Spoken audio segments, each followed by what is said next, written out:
नारदादियोगिवृन्दवन्दितं दिगम्बरं काशिकापुरादिनाथ कालभैरवं भजे।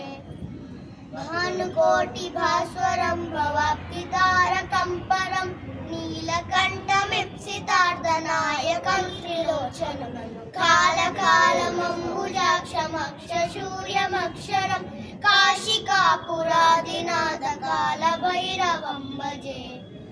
शूलटङ्कपाशदण्डपाणिमादिकारणं श्यामकायमादिदेवमक्षरं निरामयं भीमविक्रमं प्रभुं विचित्रताण्डवप्रियं काशिकापुरादिनाथ कालभैरवं भजे।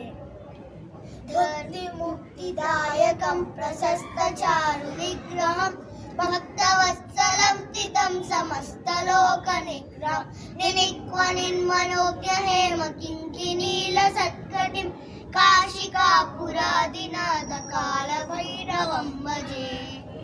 धर्मसेतुपालकं त्वधर्ममार्गनाशकं कर्मपाशमोचकं सुशर्मदायकं विभुं स्वर्णवर्णकेशपाशशोभिताङ्गमण्डलं काशिकापुरादिनाथ कालभैरवं भजे।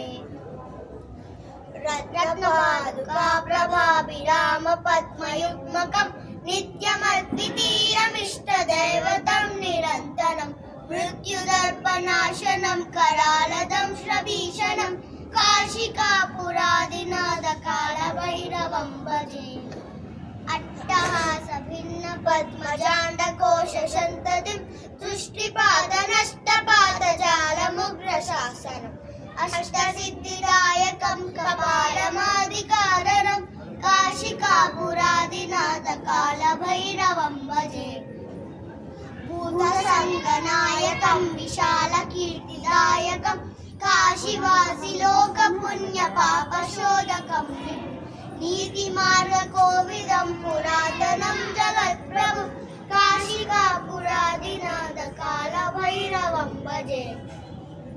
कालभैरवाष्टकं पठन्ति ये मनोहरं ज्ञानमुक्तिसाधनं विचित्रपुण्यमर्दनं शोकमेहदैन्यलोभकोपतापनाशनं ते प्रयान्ति कालभैरवाङ्घ्रिसन्निधिं ध्रुवं काशिकापुरादिनाथ कालभैरवं भजे। कालभैरवं भजे। कालभैरवं भजे।